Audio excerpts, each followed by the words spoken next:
it's back to front, an open heart, the Dalai Lama, back to front.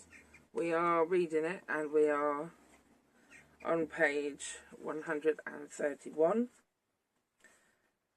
Well, we're not on one page, we're on 130 at the bottom. The image of the Buddha that you focus on in this meditation should not be a painting or a statue, though you may use a material image to familiarise yourself with the shape and proportions of the Buddha. It is the mental image of the Buddha that you must concentrate upon. Your visualization of the Buddha should be conjured in your mind. Once it has been, the process of calm abiding can begin. The Buddha you visualize should be neither too far away from you or too close, about 4 feet directly in front of you. At the level of your eyebrows is correct. The size of the image you visualize should be 3 or 4 inches high or smaller. It is helpful to visualize a small image, though quite bright, as if made of light. Visualizing a radiant image helps to undermine the natural tendency toward mental torpor or sleepiness. On the other hand, you should also try to imagine this image as being fairly heavy. If the image of the Buddha is perceived to have some kind of weight to it, then the inclination towards mental restlessness can be averted. Whatever object of meditation you choose, your single-pointed concentration must possess the qualities of stability and clarity. Stability is undermined by excitement. The scattered, distracted quality of the mind, that is one aspect of attachment.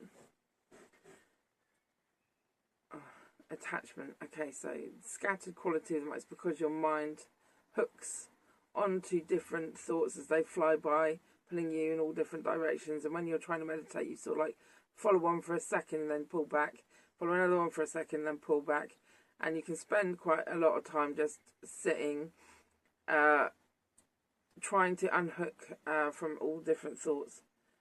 The mind is easily distracted by thoughts of desirable objects, such thoughts keep us from developing the stable, settled qualities necessary for us to abide truly and calmly on the object we have chosen. Clarity, on the other hand, is hindered more by mental laxity, what is sometimes called a sinking quality of mind. Well, if you've never meditated before and never got into calm abiding or any form of concentration,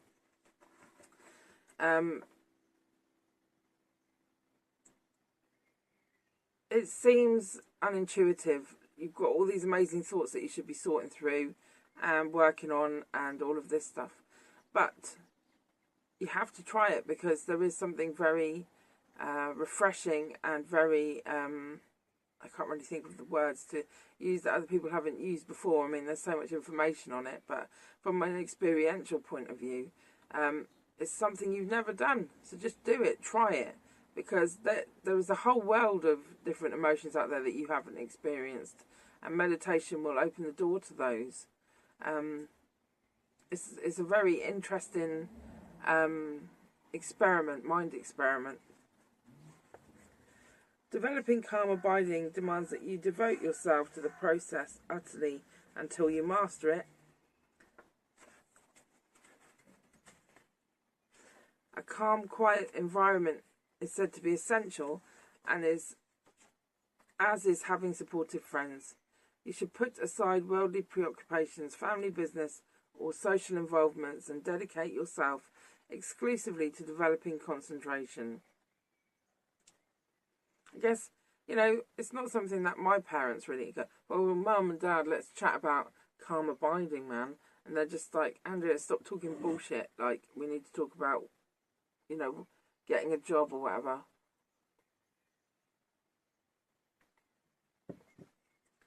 For the majority of people, this is not really a goal. It doesn't even feel like it's important. But once you get a grip and you're like, okay, that whole, what it reminds me of, and I think this is probably just me because I'm a bit lame, but I used to be really bad at doing my homework. I couldn't ever get motivated to do it. And I'd see other people who would spend just that 10 minutes and they would get their homework done, and then they would be up to date and everything would be, and their lives would be much easier, their teacher liked them and everything. And I always felt like I should do it, it makes sense, to do it. So this reminds me of that kind of vibe. If you don't sit down and do it, you don't get any benefit. In the beginning, it is best to engage in many short meditation sessions throughout the course of the day. As many as 10 to 20 sessions of between 15 and 20 minutes each might be appropriate. Wow, that's straight to the hairy nub of it all. Let's try that again. As many as 10. It is best to engage in many short meditation sessions throughout the course of the day. As many as 10 to 20 sessions of between 15 and 20 minutes each might be appropriate. That's just peppering your whole day with little bouts of meditation.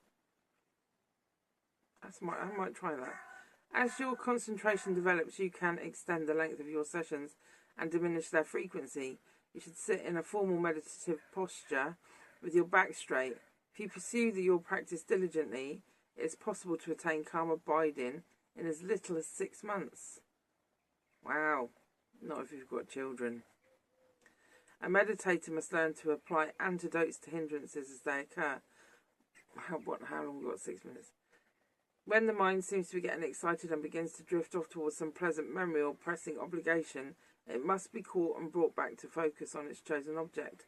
Mindfulness, once again, is a tool for doing so. When you first begin to develop calm abiding, it is difficult to keep the mind placed on its object for more than a moment. By means of mindfulness, you redirect the mind, returning it again and again to the object. Once the mind is focused on the object, it is with mindfulness that it then remains in place there without drifting off. But people use the trying to catch soap in the bath. You have this like vague memory that you're supposed to be holding an object. I need the soap. So you splash around trying to grab the soap, and you grab the soap for a minute, and then poof, it's gone, and then you have to like splash around. It's just really and it seems a bit like annoying, but it's really important, because when you do finally hit it, you do get that sense of abiding in that object. It's a remarkable experience.